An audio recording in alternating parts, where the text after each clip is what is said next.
And our first guests on the program this week are two gentlemen from a company called Dynamic Alert Limited, stock symbols DYMC. Joining us via satellite from Colorado Springs is Dr. Robert Melamede.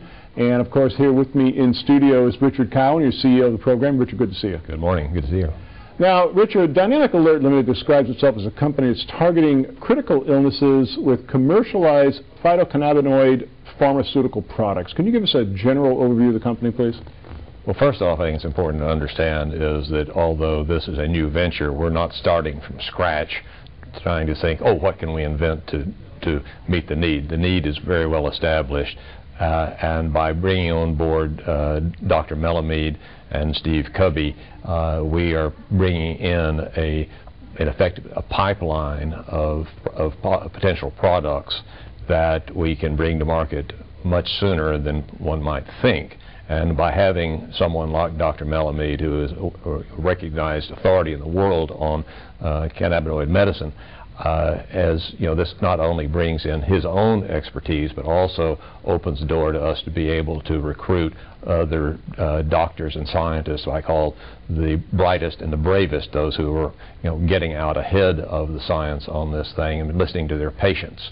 And by having Steve Cubby as a leader of this thing, this assures us we're going to have a patient-oriented company that treats patients not as guinea pigs that do what we say, but that we want to hear back from them, because Steve is a long-term cancer survivor, not because he was told by the doctors that cannabis would save him, but because he found out and showed the doctors who confirmed this. So we will, from the beginning all the way through, listen to the patients, and that is what we are going to be doing. And the patients are, like Steve himself, a source of medicines. That is, in the sense that they have had to work out for themselves what works for their conditions. Just as Steve has found a lozenge, or made a lozenge, that does for him what smoking does, so that when obviously there are a lot of situations when it's not possible to smoke cannabis, that you can take a lozenge on an airplane, for example.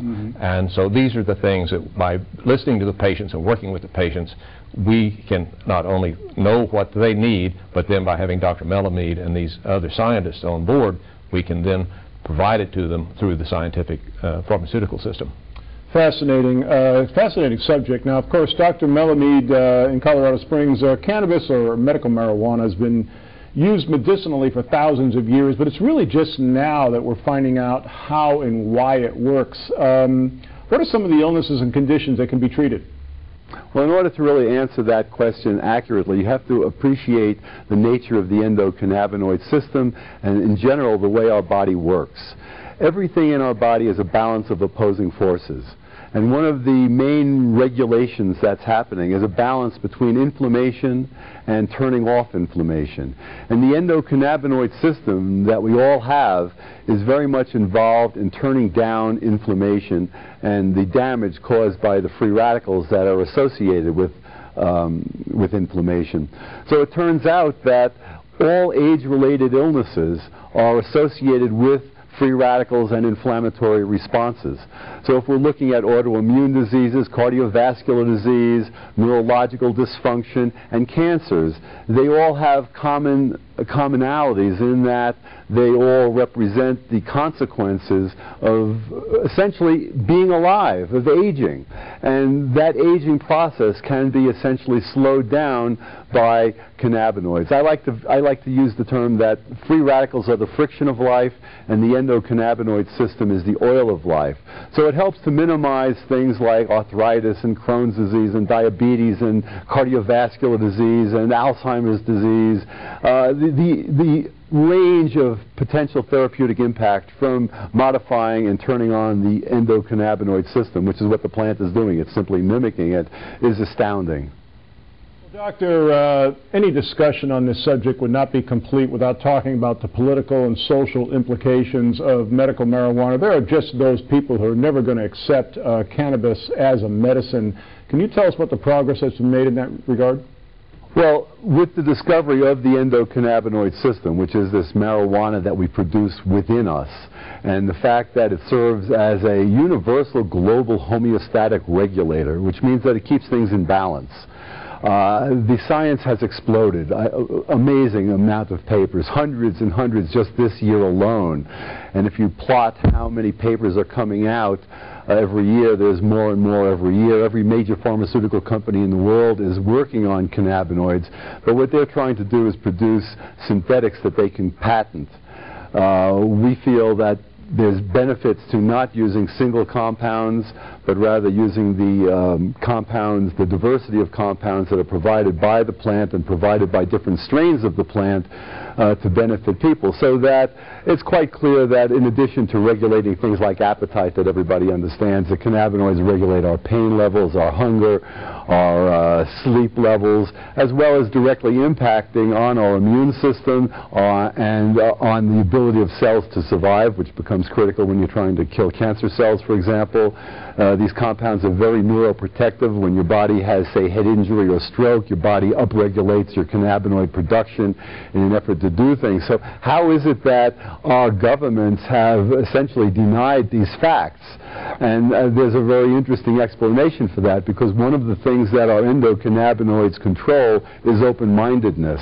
So it's intrinsic that in a population of people, there are going to be people who are more endowed with cannabinoids and more open-minded, and therefore able to accept changes as they learn new information. And there are people who are not going to have that capacity. They basically can't rewire and learn new things to replace their old beliefs. And unfortunately, it seems that our governments are very much populated by what I call blips, backward-looking people who are cannabinoid deficient with respect to their ability to be open-minded and learn new things. The science is compelling and overwhelming, and it's right there for anybody who wants to read and to look at. And the fact that our governments have such faulty policies that are harming millions, literally millions of people, is ridiculous, and that's what we want to turn around. Well, Doctor, you just mentioned something, and I also saw this on your website, something called endocannabinoids. Can you tell us what those are, please? Yeah, these are lipid compounds. You know, we frequently hear about how beneficial it is to take omega-3s and omega-6s, things that are known as the essential fatty acids. Well, those essential fatty acids are the substrates. Those are the building blocks that our bodies use to make endocannabinoids, which then have this marijuana-like activity.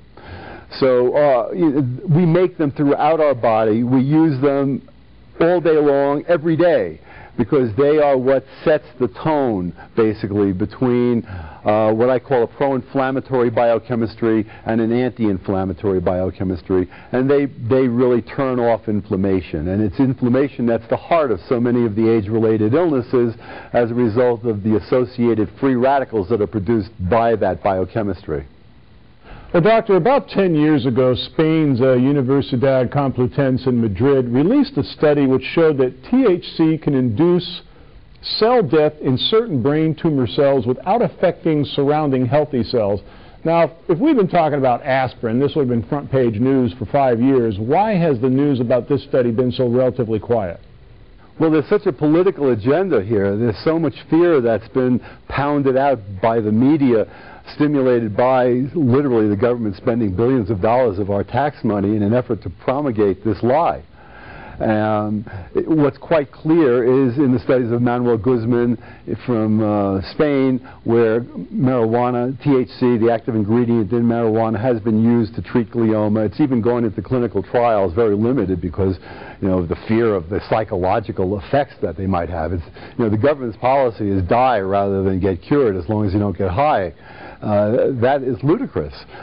Cannabis and cannabinoids and endocannabinoids have now been shown to be involved in numerous cancers, in regulating and killing numerous cancers, including lymphoma, leukemia, skin cancer, melanoma, breast cancer, prostate cancer. I mean, everywhere you look, the cannabinoid system is involved, and very importantly, it's involved in preventing metastasis, the spreading of the cancer. There's a variety of biochemical pathways that promote the ability of a cancer to spread from wherever it starts. And those pathways are all inhibited by the endocannabinoid system. So here we have a medicine all contained in a plant that's capable of relieving pain, act as an antidepressant, directly kill the cancer cells, stimulate the appetite, promote people to relax, promote people to be happy. Isn't this exactly what cancer patients need?